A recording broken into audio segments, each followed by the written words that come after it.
Okay, 2-3 biconditionals and definitions.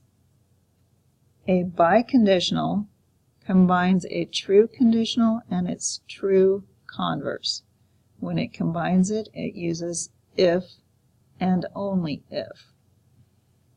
So if you start with a P then Q, and your Q then P, and they're both true, then you can write it P if and only if Q.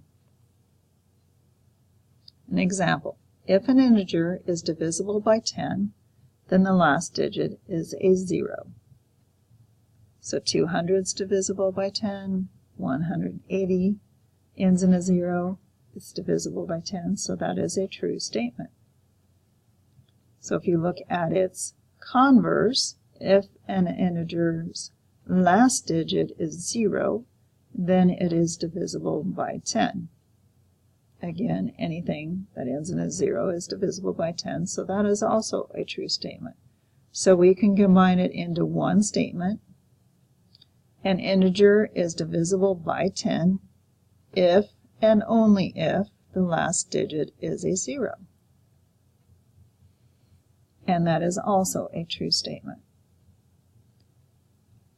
So this if and only if we can abbreviate IFF. So that's what I did in this problem, because I ran out of room to put it all on the same line for one reason. But the other is you will sometimes see IFF, and it does mean if and only if. So your second example starts with the if and only if statement. Two angles are complementary if and only if their sum is 90.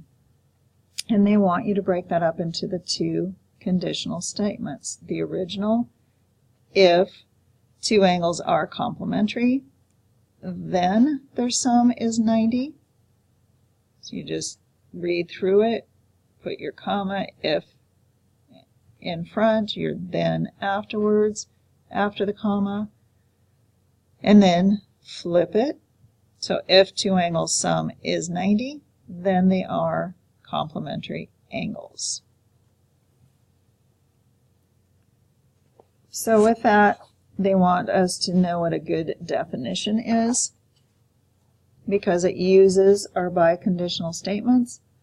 So to be a good definition, it uses clearly understood terms, ones that are commonly understood or already defined.